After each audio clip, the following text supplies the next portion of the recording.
당신은 스스로 인생의 주도권을 쥐고 있다고 믿을지도 모릅니다. 언제 밥을 먹을지, 어떤 옷을 입을지, 누구를 만날지 스스로 결정하니까요. 하지만 정말 그럴까요? 직장 상사의 짜증 섞인 한마디, 연인의 날카로운 지적, 혹은 익명의 누군가가 남긴 무례한 댓글 하나. 그 짧은 순간, 당신의 평온했던 하루는 산산조각이 납니다. 심장이 빠르게 뛰고 분노가 치밀어 오르며 머릿속은 온통 그 말에 대한 반박으로 가득 찹니다. 자, 이제 다시 묻겠습니다. 당신은 정말 자유롭습니까? 단 몇 초의 외부 자극에 당신의 하루 전체가 지배당한다면 당신은 스스로의 감정을 통제하는 주인이 아니라 타인의 말에 조종당하는 꼭두각시에 불과합니다. 이것이 바로 대부분의 남자들이 평생을 바쳐도 깨닫지 못하는 뼈아픈 진실입니다. 상위 1%의 강인한 남자들은 다릅니다. 그들은 타인의 말이 자신을 해칠 수 없다는 비밀을 알고 있습니다. 오늘 우리는 바로 그 은밀하고 강력한 진실을 파헤칠 것입니다. 어떻게 하면 그 어떤 날카로운 말에도 피를 흘리지 않을 수 있는지, 어떻게 하면 모욕을 무관심으로 튕겨낼 수 있는지 말입니다. 영상을 시작하기 전에 묻고 싶습니다. 당신이 최근 가장 개인적으로 받아들이고 분노했던 타인의 말은 무엇입니까? 댓글로 남겨보십시오. 이 영상이 끝날 때쯤 당신은 그 일이 얼마나 하찮은 것이었는지 깨닫게 될 것입니다. 우리는 역사상 그 어느 때보다 타인의 시선과 평가에 집착하는 시대를 살고 있습니다. 손바닥 안에 스마트폰을 통해 전 세계 사람들과 연결되어 있다는 것은 곧 전 세계 사람들의 평가 대상이 될 수 있다는 것을 의미합니다. 사회는 우리에게 끊임없이 증명하라고 요구합니다. 당신이 얼마나 성공했는지, 얼마나 매력적인지, 얼마나 똑똑한지 끊임없이 평가받습니다. 이러한 환경 속에서 남자들은 자신도 모르게 방어적인 태도를 기르게 됩니다. 누군가 나의 가치를 깎아내리려 할 때 그것을 개인적인 공격으로 받아들이고 즉각적으로 반격하거나 내상을 입는 것입니다. 이것은 본능적인 방어 기제처럼 보이지만 사실은 심각한 치명타를 입히는 약점입니다. 누군가의 평가에 과민하게 반응한다는 것은 역설적으로 그 평가에 동의할지도 모른다는 내면의 불안감을 드러내는 것이기 때문입니다. 고대부터 전해 내려오는 지혜와 현대의 심층 심리학은 모두 같은 곳을 가리키고 있습니다. 진정한 힘은 외부의 공격을 물리적으로 막아내는 것이 아니라 그 공격이 내 안으로 들어올 수 없도록 마음의 구조를 바꾸는 데 있다는 것을 말입니다. 당신이 타인의 말에 상처받는 이유는 그들이 당신을 찔렀기 때문이 아닙니다. 당신 스스로 그들의 손에 칼을 쥐어주고 당신의 가장 약한 곳을 찌르도록 허락했기 때문입니다. 이제 그 칼을 빼앗고 당신의 내면을 그 누구도 침범할 수 없는 견고한 요새로 만드는 과정을 시작해야 합니다. 이것은 단지 기분이 좋아지기 위한 위로가 아닙니다. 험난한 세상을 지배하기 위한 차가운 생존 전략입니다. 첫 번째 원칙, 에고의 허상을 직시하십시오. 당신이 타인의 말을 개인적으로 받아들이고 상처를 입는 가장 큰 이유는 당신 안에 비정상적으로 부풀어 오른 에고가 존재하기 때문입니다. 에고는 당신이 세상의 중심이며 모든 사람이 당신의 행동과 가치에 주목하고 있다고 믿게 만듭니다. 누군가 당신에게 무례하게 굴었을 때 에고는 속삭입니다. 저 사람이 나를 무시하고 있어. 나를 우습게 보는 게 분명해. 하지만 냉정하게 현실을 바라보십시오. 사람들은 생각보다 당신에게 관심이 없습니다. 그들은 그저 자기 자신의 불안, 불만, 피곤함이라는 감정의 감옥 속에서 발버둥 치고 있을 뿐입니다. 직장 상사가 당신의 보고서를 거칠게 집어 던졌다면 그것은 당신의 가치가 형편없기 때문이 아니라 상사 본인이 극심한 압박감에 시달리고 있거나 어젯밤 부부싸움을 했기 때문일 확률이 훨씬 높습니다. 즉, 당신을 향해 날아오는 독화살의 대부분은 애초에 당신을 겨냥한 것이 아닙니다. 그것은 상대방 내면의 고통이 외부로 튀어오른 파편에 불과합니다. 이 진실을 깨닫는 것이 바로 강인한 남자로 거듭나는 첫걸음입니다.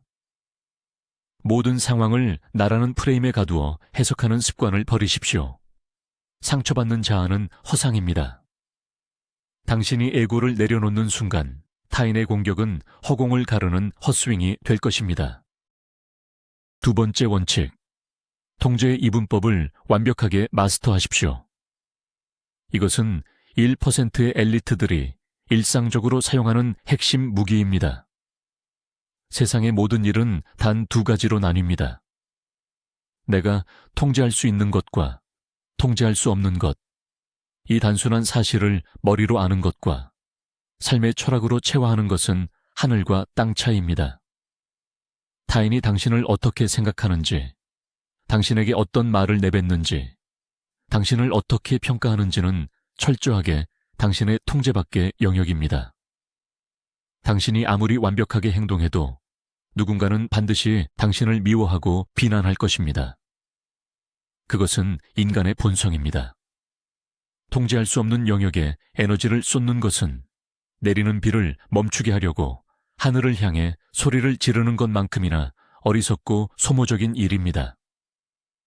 진정으로 강한 남자는 오직 자신이 통제할 수 있는 것에만 집중합니다.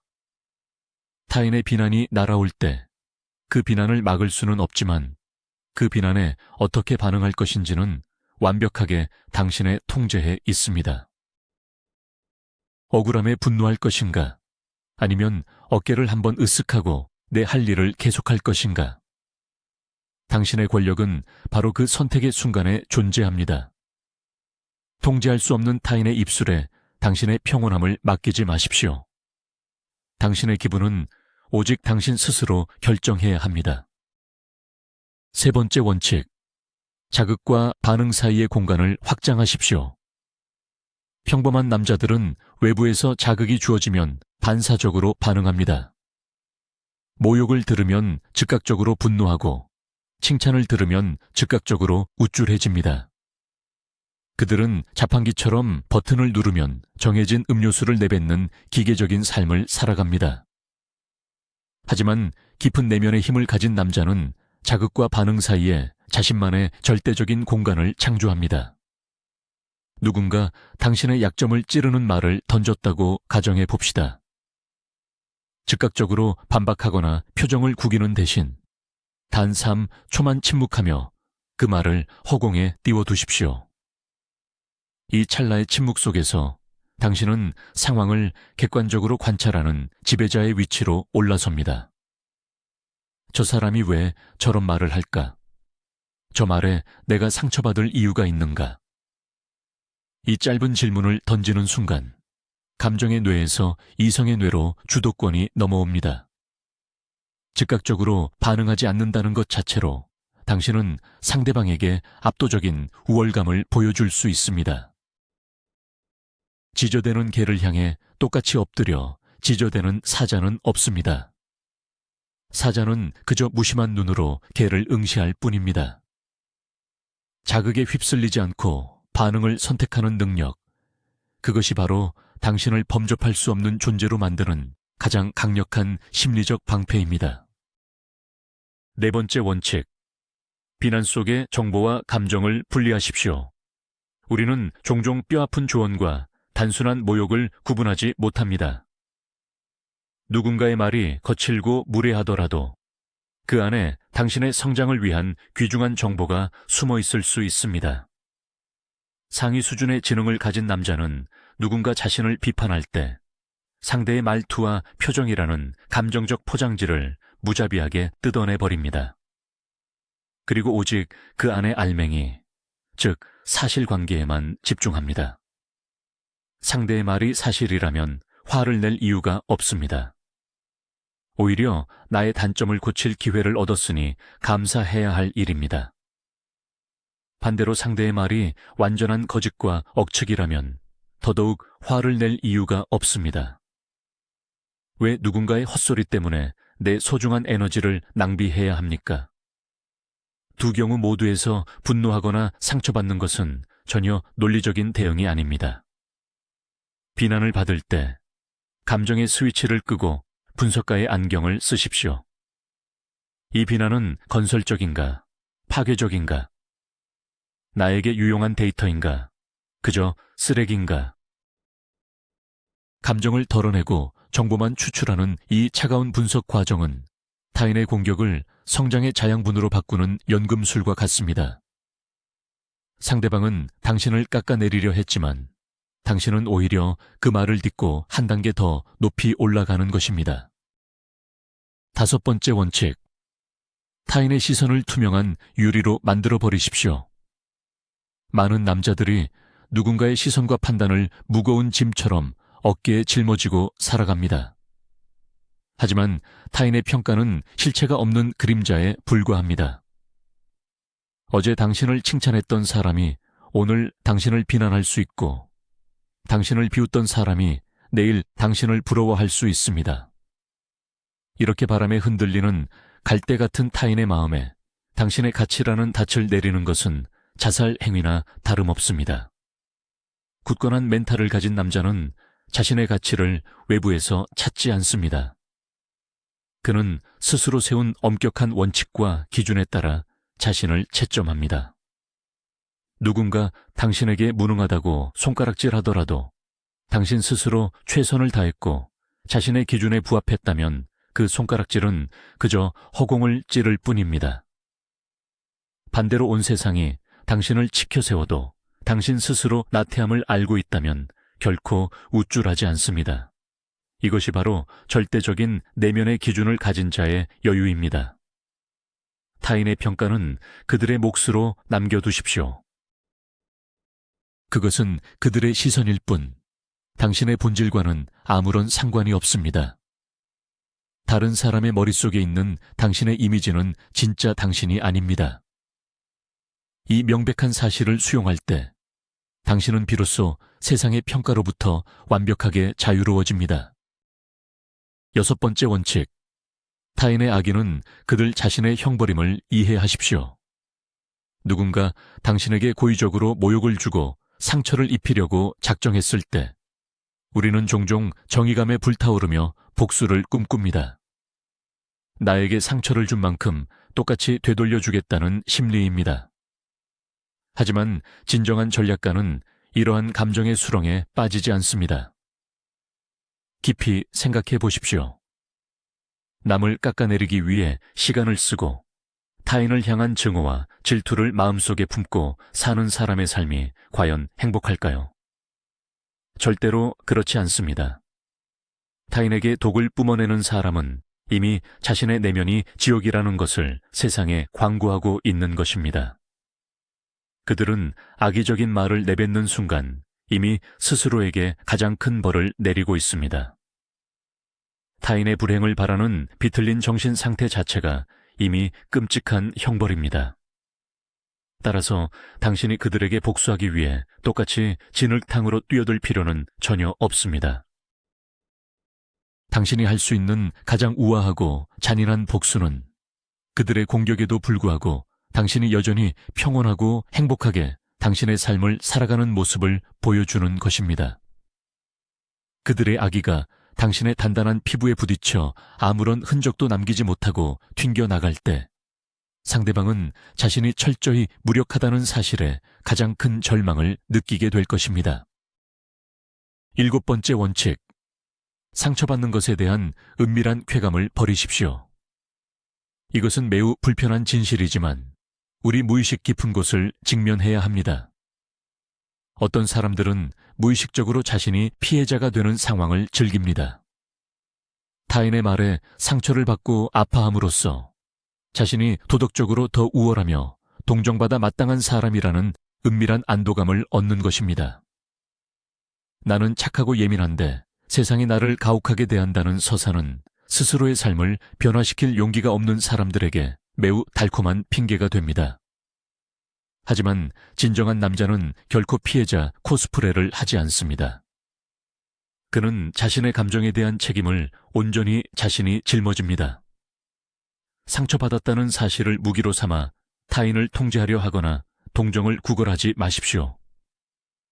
당신이 스스로 약자임을 인정하고 연민에 기대는 순간, 당신은 영원히 타인의 지배에서 벗어날 수 없습니다.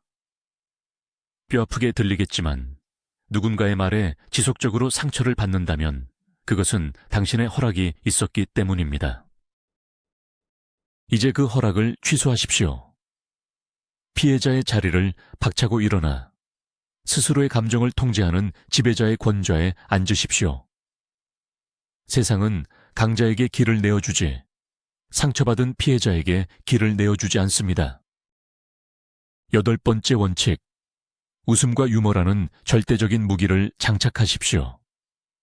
누군가 당신에게 무례한 농담이나 교묘한 모욕을 던졌을 때 가장 하수들은 얼굴을 붉히며 화를 냅니다. 중간 단계의 사람들은 차가운 얼굴로 무시하려 애씁니다. 하지만 최고 수준의 고수들은 그 상황을 웃음으로 받아칩니다. 상상해 보십시오. 누군가 당신의 외모나 능력을 깎아내리려는 의도로 뼈있는 말을 던졌습니다. 그때 당신이 여유로운 미소를 지으며 오히려 한술 더 떠 스스로를 가볍게 농담의 소재로 삼는다면 어떻게 될까요? 상대방의 공격은 순식간에 우스꽝스러운 총흑이 되어버리고 상황의 주도권은 완전히 당신에게 넘어옵니다. 유머는 자존감이 바닥에 있는 사람들은 결코 흉내낼 수 없는 고도의 지적 방어술입니다. 타인의 공격에 함께 웃어버린다는 것은 그 공격이 나에게 아무런 타격도 주지 못할 만큼 내가 크고 단단한 존재라는 것을 무언으로 증명하는 행위입니다. 당신을 조롱하려던 상대방은 오히려 당황하고 당신의 압도적인 여유 앞에 스스로 작아짐을 느끼게 될 것입니다. 진지함은 때때로 약점이 됩니다. 세상을 너무 심각하게 받아들이지 마십시오. 당신을 향한 비난마저도 찰나의 농담으로 만들어버리는 순간 당신은 진정으로 무적의 상태가 됩니다. 9번째 원칙, 타인의 투사 메커니즘을 꿰뚫어 보십시오. 심리학에는 투사라는 방어 기제가 있습니다. 사람들은 자신이 가지고 있는 콤플렉스, 결핍, 혐오스러운 내면을 타인에게서 발견하려고 하며 그것을 타인에게 뒤집어지워 비난함으로써 스스로 위안을 얻습니다. 당신을 무능하다고 비난하는 사람은 사실 자신의 무능함에 대한 극심한 공포를 안고 있는 사람입니다. 당신의 도덕성을 지적하는 사람은 이면에 가장 타락한 욕망을 숨기고 있을 가능성이 높습니다. 사람들이 당신을 향해 쏟아내는 평가의 거울을 자세히 들여다보십시오. 그 거울에 비친 것은 당신의 모습이 아니라 불안에 떠는 상대방의 흉측한 민낯입니다. 누군가 당신을 강하게 비난할 때 상처받는 대신 조용히 상대의 심리를 역추적해 보십시오. 이 사람은 도대체 어떤 결핍이 있기에 내게 이런 투사를 하고 있는가? 이 분석적인 시각을 갖추게 되면 타인의 비난은 더 이상 칼날이 아니라 상대방의 정신 상태를 보여주는 엑스레이 사진처럼 보이게 됩니다. 당신은 더 이상 분노하거나 위축될 필요가 없습니다. 그저 허우적거리는 상대의 불안을 흥미롭게 관찰하는 심리학자가 되면 그만입니다. 이것이 바로 지적 우위를 점하는 자의 시선입니다. 10번째 원칙, 관계의 손절을 두려워하지 않는 결단력을 기르십시오. 타인의 말에 유독 잘 흔들리는 사람들의 공통점은 미움받을 용기가 부족하다는 것입니다. 그들은 무례한 사람 앞에서도 관계를 망치고 싶지 않아 억지 웃음을 짓고 속으로만 피를 흘립니다. 이것은 배려가 아니라 비겁함입니다. 나를 존중하지 않는 사람에게 친절을 베푸는 것은 내 자신에 대한 끔찍한 학대입니다. 상위 1%의 남자들은 인간관계에 있어서 매우 명확한 선을 긋습니다. 그 선을 넘어 나의 평온함을 지속적으로 침해하는 사람은 가족이든 오랜 친구든 직장 동료든 가차없이 마음의 문을 닫아버립니다. 물리적인 단절이 어렵다면 심리적인 에너지의 스위치를 꺼버립니다. 그들이 떠드는 말은 소음으로 치부하고 최소한의 기능적인 반응만 보일 뿐 감정의 교류를 차단하는 것입니다. 나의 내면은 아무나 함부로 들어올 수 없는 신성한 영역입니다. 초대받지 않은 손님이 진흙 묻은 신발을 신고 들어오려 한다면 주저없이 문을 닫아 걸어야 합니다. 외로움을 두려워하여 독이 든 관계를 유지하지 마십시오. 쓸모없는 인간관계가 잘려나간 자리에 비로소 진정한 내면의 평화와 성장이 자리 잡을 수 있습니다. 혼자 설 수 있는 자만이 진정으로 강해질 수 있습니다. 11번째 원칙, 내면의 요새를 매일 보수하십시오. 스토아 철학의 핵심 개념 중 하나는 내면의 요새를 구축하는 것입니다. 이 요새는 그 어떤 외부의 폭풍이나 공격도 침투할 수 없는 영혼의 절대적인 피난처입니다. 하지만 이 요새는 가만히 있는다고 저절로 유지되는 것이 아닙니다. 매일 끊임없이 단련하고 보수해야 합니다. 아침에 눈을 뜨면 스스로에게 이렇게 암시하십시오. 오늘 나는 간섭하기 좋아하는 사람, 은혜를 모르는 사람, 거만하고 무례한 사람들을 만나게 될 것이다. 그들은 나를 공격하고 짜증나게 할지 모른다. 하지만 그들의 어떤 말도 나의 영혼을 더럽힐 수 없다. 나의 평온은 오직 나만이 결정하기 때문이다. 이러한 철학적 명상은 단순한 자기 암시를 넘어 뇌의 신경회로를 재구성하는 과정입니다. 최악의 상황과 타인의 무례함을 미리 머릿속으로 시뮬레이션함으로써 실제로 그 상황이 발생했을 때 당황하지 않고 미리 준비된 이성적인 대처를 할 수 있게 됩니다.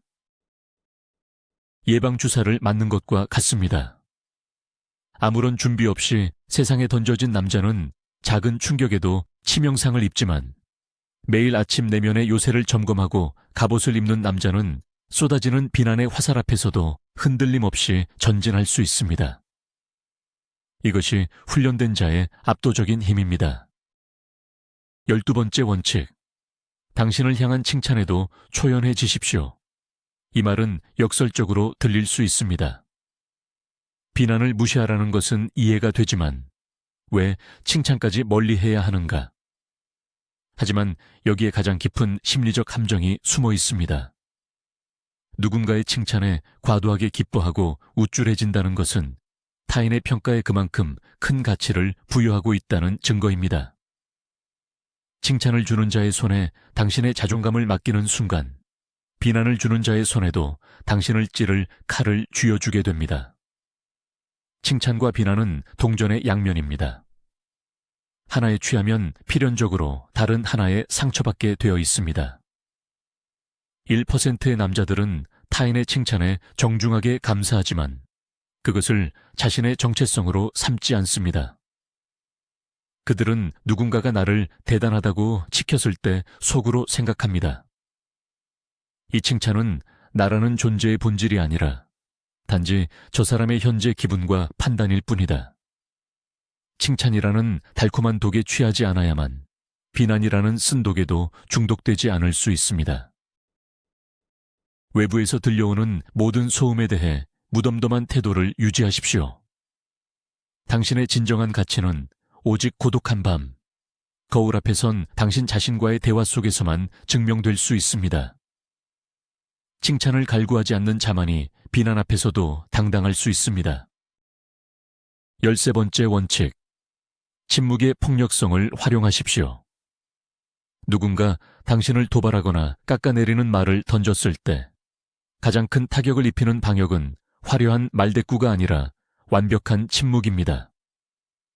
상대방이 당신에게 공격적인 말을 던질 때는 어떤 형태로든 당신의 반응을 기대하고 있습니다. 당신이 화를 내든 당황하든 해명을 하든 그 반응을 통해 자신의 말이 먹혀들었다는 쾌감을 느끼고 싶어 하는 것입니다. 하지만 당신이 상대방의 눈을 똑바로 응시한 채 단 한마디의 대답도 하지 않고 1초, 2초, 3초 시간만 흐르게 둔다면 어떻게 될까요? 기대했던 반응이 돌아오지 않을 때 상대방은 맹렬한 심리적 불안감에 휩싸이게 됩니다. 자신이 내뱉은 말이 허공을 맴돌며 자신을 초라하게 만드는 것을 실시간으로 느끼게 됩니다. 침묵은 단순히 말을 하지 않는 것이 아닙니다. 그것은 당신의 공격은 내게 닿기조차엔 너무 수준이 낮다라는 메시지를 전달하는 가장 우아하고 오만한 표현 방식입니다. 변명하려 하지 마십시오. 언성을 높여 싸우지 마십시오. 당신의 고요한 침묵은 100마디의 반박보다 상대방의 영혼을 더 날카롭게 베어버릴 것입니다. 말을 아끼는 자가 언제나 상황을 지배합니다. 14번째 원칙. 분노의 생물학적 한계를 인지하십시오. 누군가 당신에게 모욕을 주었을 때 피가 끓어오르는 것은 뇌의 편도체가 자극을 받아 아드레날린과 코르티솔을 분비하기 때문입니다. 이것은 짐승들도 느끼는 원초적인 생물학적 반응입니다. 당신이 타인의 말에 이성을 잃고 분노를 표출한다면 그것은 당신이 인간으로서의 이성을 잃고 짐승의 본능에 굴복했음을 자인하는 꼴입니다. 고도의 지성을 가진 엘리트들은 감정이 신체적 화학 반응의 결과물에 불과하다는 사실을 명확히 인지하고 있습니다. 분노가 치밀어 오르는 찰나의 순간 몸의 변화를 제3자의 입장에서 관찰하십시오. 심장 박동이 빨라졌군. 호흡이 가빠지고 있군. 호르몬이 분비되고 있군. 이렇게 내 몸의 변화를 객관적인 언어로 기술하는 것만으로도 전두엽이 활성화되며 감정의 폭주를 막을 수 있습니다. 타인은 당신의 육체적 반응을 도발할 수는 있지만 당신의 정신이 그 반응에 동의할지 말지는 당신의 통제에 있습니다. 짐승의 수준으로 내려가 진흙탕 싸움을 할 것인가? 아니면 이성을 유지하는 지배자의 위치를 고수할 것인가? 분노에 잡아먹히는 것은 나약함의 증거이며 분노를 길들이는 것은 압도적인 힘의 증명입니다. 15번째 원칙.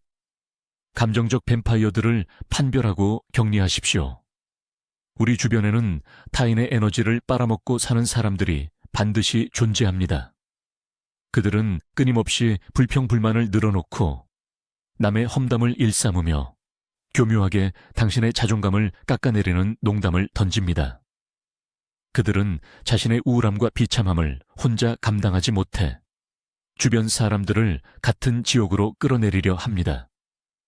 이런 사람들의 말에 상처를 받고 진지하게 고민하는 것은 모기에게 물린 뒤 모기의 의도에 대해 깊이 고뇌하는 것과 같습니다. 지적 우위를 점한 남자는 사람을 분석하는 차가운 눈을 가져야 합니다. 대화를 나눈 뒤 기분이 나빠지거나 기가 빨리는 느낌이 든다면 그 사람이 바로 감정적 뱀파이어입니다. 그들에게 논리적으로 설득하거나 화를 낼 필요도 없습니다. 그저 철저하게 감정의 벽을 치고 거리를 두십시오. 그들이 뱉어내는 도끼 어린 말들은 당신을 향한 것이 아니라 그들 자신의 불행이 흘러넘치는 악취일 뿐입니다. 쓰레기통 옆에서 냄새가 난다고 쓰레기통과 싸우는 바보는 없습니다. 조용히 그 자리를 피하는 것이 가장 현명한 전략입니다. 당신의 고귀한 에너지를 그딴 잡동사니들을 상대하는 데 낭비하지 마십시오. 16번째 원칙. 스스로에 대한 냉독한 팩트체크를 일상화하십시오. 타인의 비난이 유독 아프게 꽂히는 순간은 나도 은연중에 사실이라고 생각했던 나의 콤플렉스를 상대가 정확히 건드렸을 때입니다.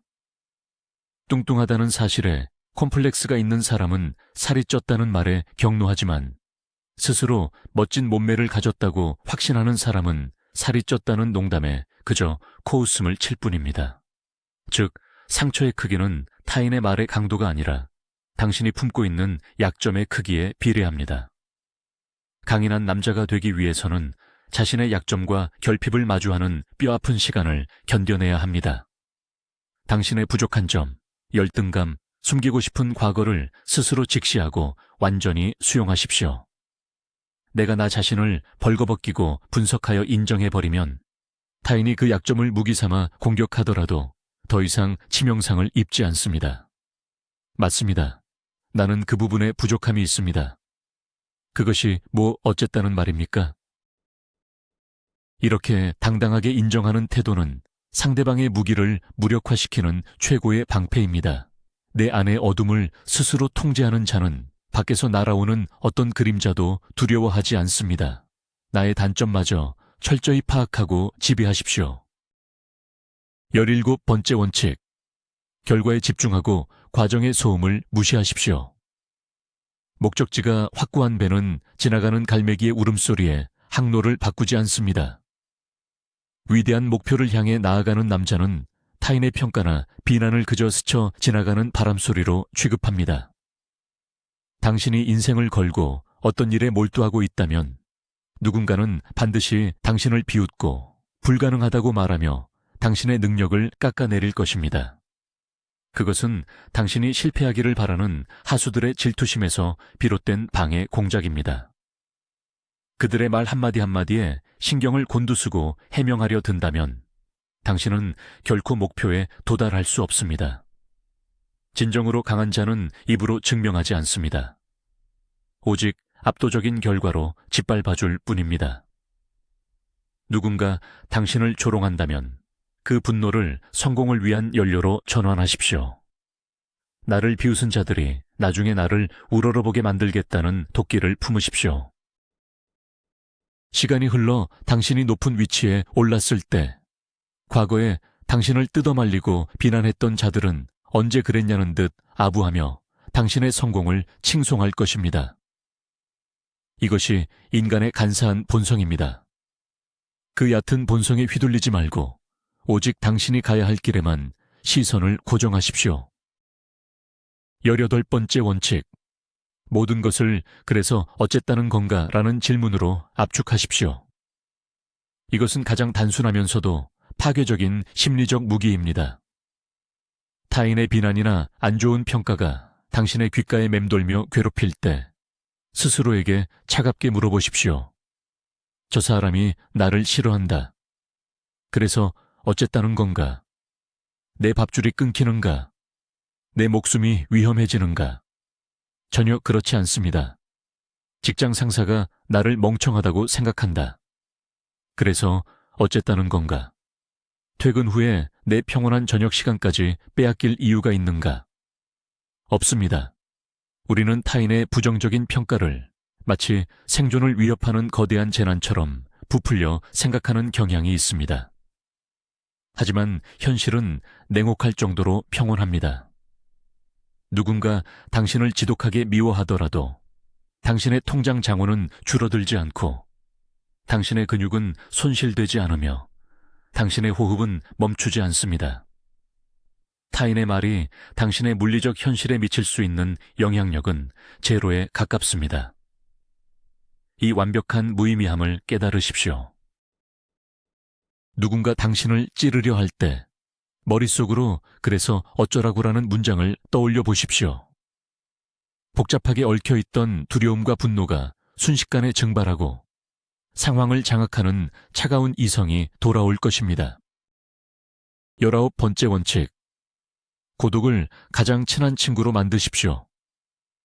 타인의 말에 병적으로 집착하는 남자들은 대개 무리에서 떨어지는 것을 극도로 두려워합니다. 혼자 있는 시간의 공허함을 견디지 못해 어떻게든 누군가의 인정과 무리에 소속감을 느끼려 발버둥 칩니다. 이런 사람들은 타인의 비위라는 기준에 자신의 삶을 맞추는 노예가 될 수밖에 없습니다. 하지만 상위 1%의 지성을 가진 자들은 고독을 두려워하지 않습니다. 오히려 그들은 자발적으로 고독을 선택합니다. 고독 속에서 우리는 세상의 소음을 끄고 오직 내면의 목소리에 집중할 수 있습니다. 혼자 있는 시간 동안 책을 읽고 철학적으로 사유하고 몸을 단련하며 자기 자신과 깊은 대화를 나누십시오. 혼자서도 완벽하게 충만하고 행복한 상태에 도달할 수 있다면 타인과의 관계는 더 이상 나의 결핍을 채우기 위한 생존의 수단이 아니라 삶의 선택적인 옵션이 됩니다. 혼자 설 수 있는 남자는 누군가 떠나간다고 해서 무너지지 않으며 누군가 비난한다고 해서 매달리지 않습니다. 무리에 휩쓸리는 양떼가 되지 마십시오. 고독한 늑대의 눈빛을 가질 때 비로소 세상은 당신의 강인함 앞에 고개를 숙일 것입니다. 20번째 원칙, 메멘토 모리, 죽음을 기억하십시오. 우리가 일상에서 겪는 갈등, 모욕, 비난, 수치심, 이 모든 것들을 우주의 관점에서 그리고 인생 전체의 시간선상에서 바라보십시오. 100년 후면 당신을 비난했던 그 사람도, 상처받았던 당신도, 당신들이 나눴던 그 어리석은 대화도 모두 한 줌의 먼지가 되어 우주 속으로 사라질 것입니다. 아무도 당신들을 기억하지 못할 것입니다. 영원한 죽음이라는 거대한 절대 진리 앞에서 지금 당장 누군가 나를 무시했다는 사실이 도대체 무슨 의미가 있습니까? 타인의 시선에 얽매여 전전긍긍하며 살아가기에 우리에게 주어진 인생은 너무나도 짧고 소중합니다. 누군가의 헛소리 때문에 하루를 망친다는 것은 얼마 남지 않은 생명의 모래시계에서 가장 귀중한 모래알들을 시궁창에 쏟아버리는 것과 같은 미친 짓입니다. 남들의 시선이라는 환영에 갇혀 살기엔 당신의 삶이 너무 아깝지 않습니까? 당신을 흔드는 타인의 입술 대신 조용히 다가오고 있는 당신의 죽음을 직시하십시오. 죽음 앞에서는 모든 자잘한 감정들이 증발하고 오직 내가 내 삶을 주도적으로 살았는가 라는 하나의 질문만 남습니다. 이 궁극의 진리를 깨우친 자를 상처 입힐 수 있는 것은 세상에 존재하지 않습니다. 이제 결론을 내리겠습니다. 타인의 말에 상처를 받는다는 것은 당신이 내면의 왕좌를 비워두고 그 자리를 지나가는 행인에게 내어준 것과 같습니다. 사람들은 자신의 상처, 질투, 불안을 당신에게 투사하며 공격할 것입니다. 세상은 결코 당신에게 친절하게 굴지 않을 것이며 비난의 화살은 언제나 날아올 것입니다. 하지만 그 화살이 당신의 피부를 뚫고 들어오게 할지 아니면 단단한 갑옷에 부딪혀 부러지게 할지는 전적으로 당신의 선택입니다. 더 이상 피해자로 살지 마십시오. 타인의 평가라는 얕은 물가에서 허우적대는 것을 멈추고 자신만의 확고한 철학을 가진 깊은 심해로 들어가십시오. 오늘 우리가 나눈 이 지독하고 차가운 진실들이 당신의 내면의 요새를 지탱하는 강력한 기둥이 되기를 바랍니다. 기억하십시오. 당신의 정신은 당신의 유일하고 완벽한 제국이며 그 제국의 문을 열 수 있는 열쇠는 오직 당신만이 가지고 있습니다. 절대 그 열쇠를 타인의 손에 넘겨주지 마십시오. 오늘부터 당신을 흔들기 위해 날아오는 모든 말들을 무관심으로 짓밟아 버리십시오. 오늘 영상이 당신의 멘탈을 통제하는 데 도움이 되었다면 당신이 앞으로 절대로 타인에게 양보하지 않을 자신만의 굳은 원칙 하나를 댓글로 선언해 보십시오. 진정한 강자들의 연대에 동참하려면 구독과 좋아요를 누르시고 당신의 삶을 지배하십시오. 시청해 주셔서 감사합니다.